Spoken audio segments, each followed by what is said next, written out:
It's a fairly easy drive into Boston from where I live just outside of the city. And the weather was absolutely beautiful, but there were these ominous clouds, like a thick fog, that was capturing the skyline of Boston. It was sort of ominous. But the traffic moved steadily, and we got to Copley Square. So today I'm spending the day with a 100-year-old fountain pen just to see how it does, because these pens are a bit delicate after being around for 100 years. This one is a Waterman 52 in ebonite with a flex nib. Beautiful red and black, meant to emulate the look of wood. You know, I'm thinking that when this was brand new and it was writing its first strokes 100 years ago, this building, the Boston Public Library, would have already been here for 30 years. This was built in 1895. So I thought it's a perfect day to start, go explore, look at this absolutely gorgeous landmark, and see how a pen that can sometimes burp up a bit of ink, and I'm wearing white, so it's very dangerous what I'm doing. But I just want to see how I get through a beautiful day in Boston with this amazing ancient fountain pen. Let's take a look.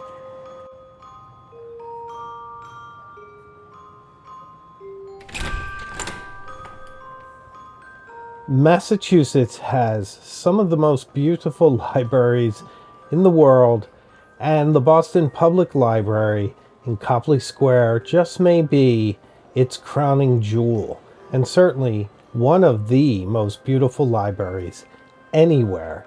And I always like to visit, and I sort of consider it my home library.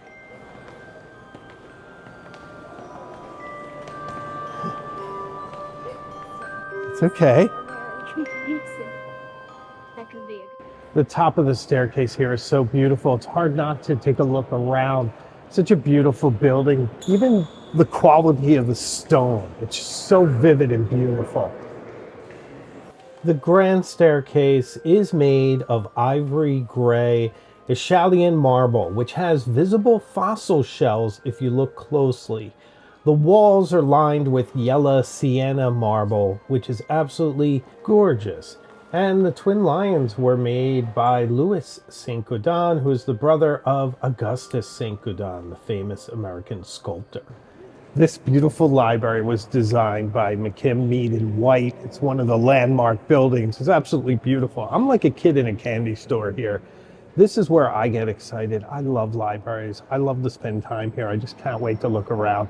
This is kind of where I feel centered, because I used to spend so much time studying Italian in the reading room, so I'm excited to go back in and see it. It's been a few months for me, so can't wait.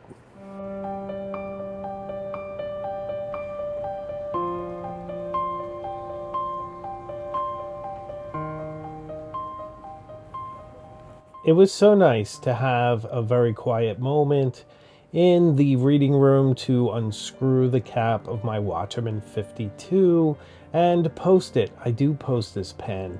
It does make it a bit long, but the pen is so elegant, so light, so easy to write with. And of course, the nib is very flexible. It's not a wet noodle. It has some firmness. It snaps back as needed. It's just a really pleasant writing experience, and it was fantastic to have this moment.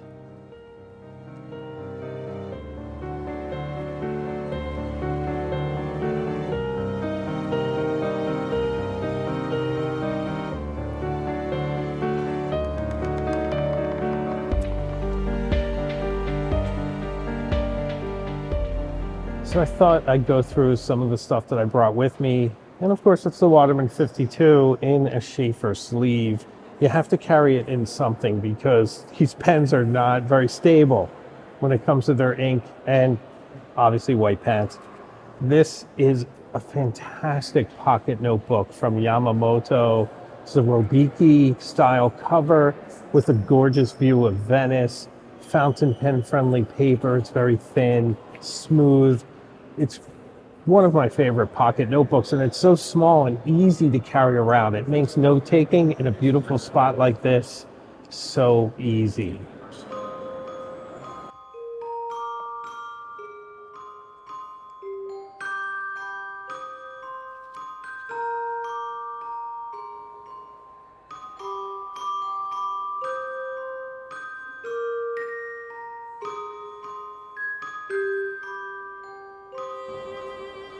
So in writing with this all around the library, it does have some advantages. It's very light and very portable, and you almost forget you're carrying it. My fear is that it is a little delicate because it is so old, and the lever fill itself can cause some issues. I did just have it serviced though, so it's fresh back. It's working fantastic. I even polished it up with a jeweler's cloth myself, so it even looks really pretty. So it's very inspiring. The gold trim is looking magnificent. So as a pen, as a functioning pen, it's really hanging in there with all my modern pens. There are no false starts with this. There's no skipping at all. It's a pretty abundant ink supply. Now, if you flex it continuously, you will run out your ink flow eventually. That's with any flex pen, but it's pretty marvelous. It's pretty effective, and it's a lot of fun to write with, and it really does help you to connect with something like this amazing old building. Just so much history and resonance here.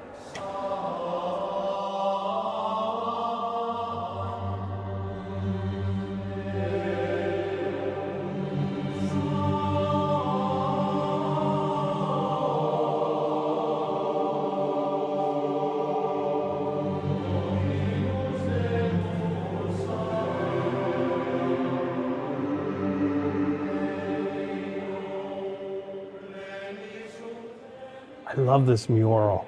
It looks almost pre-Raphaelite. So amazing.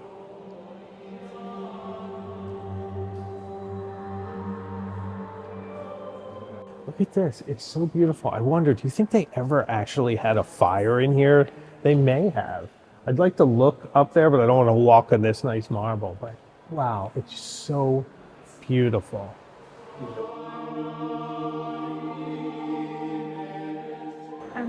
I think they used the fireplace because if you look up, you can see like ashes that they couldn't clean up.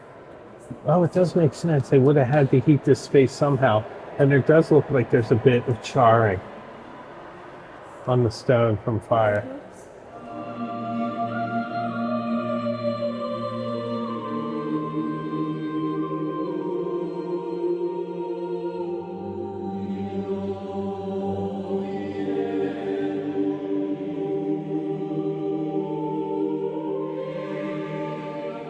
So these murals were done by Edwin Austin Abbey, and that's how this room gets its name, the Abbey Room, even though it seems like it came out of an abbey, but that's just a coincidence, evidently. But the murals are all about the quest for the Holy Grail, just something I think about quite a bit, because we always talk about the quest for Grail fountain pens and what the real Grail is, and it's all really about just being happy with what you have and with whom you're with. But here it is all depicted in murals around us, which is a lot of fun. I believe that one is where the Grail is finally realized.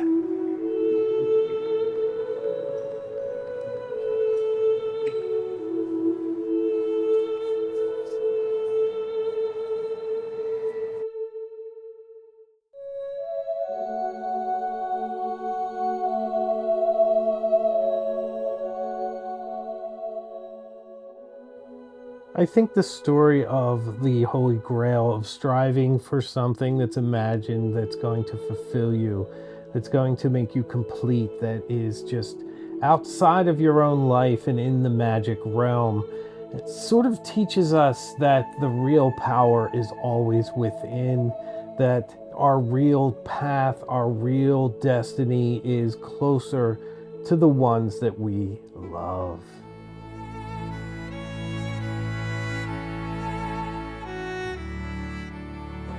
You know, to think that we used to build stuff like this, that this was our civic engagement, that this was where we put our money and our resources, because we wanted everyone to be educated and have access to a pantheon of learning.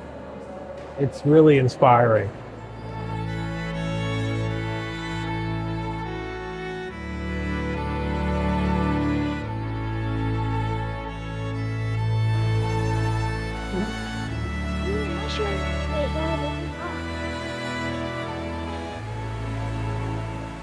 I could not leave the library without spending some pensive moments in the center courtyard.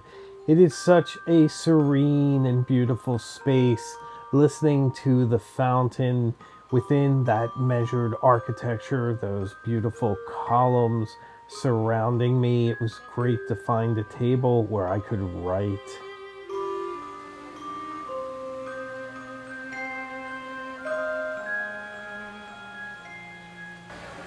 So this is interesting. If you look at this pen, you can see kind of the original color and how it faded from where the cap goes on. So it hid the original color. Now, I did a pretty nice job of shining this up, but I wish I could get it to that original color. It's just so beautiful and so perfect. And so far, I'm doing pretty good. I did get a little bit of ink on my finger. I'm not sure from where. It might be from choking up. Sometimes it's just from filming and you're not really thinking so much conscientiously about how you hold your pen.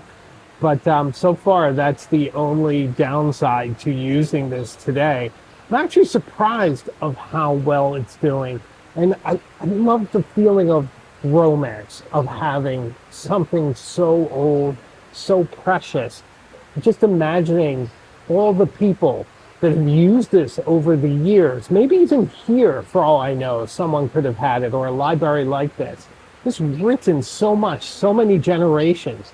I mean, maybe there was a period where it was discarded for a bit and it sat in the back of a drawer, but it literally survived a century of use, and that's pretty amazing. And it's really none the worse for wear. It's a pretty little pen. It's very light.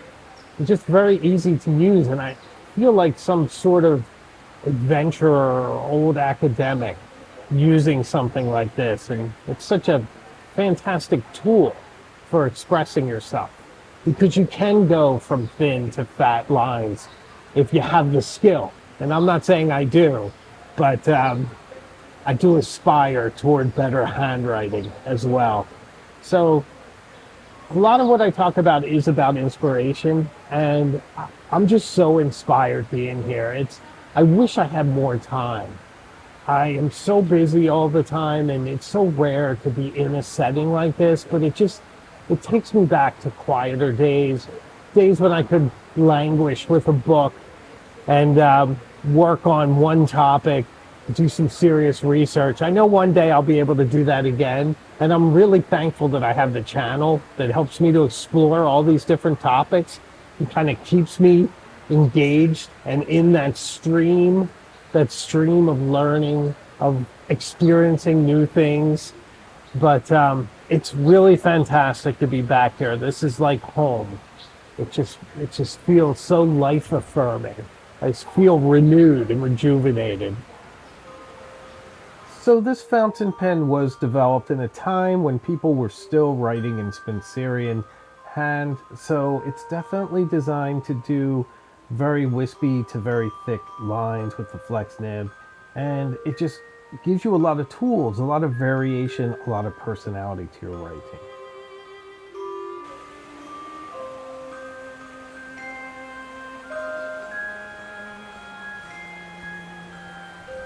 So this is all designed to look like a Renaissance area cloister with this amazing fountain in the center with a very scandalous, when it was first installed, bronze statue by Frederick William MacMonnies, and it's the Bacchante and Faun. And it was scandalous for Boston society because at that time, showing a drunk, naked reveler with a child is kind of, I guess it's still kind of scandalous. It was reinstalled in the 1990s with a copy.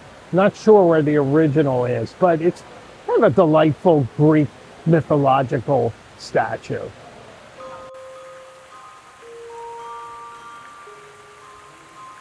You know, I was thinking that when I last lived here 12 years ago, I used to do my Italian lessons here with my Italian tutor. We would sit out here and talk Italian for an hour at a time, and it was always really delightful. It's such a perfect setting.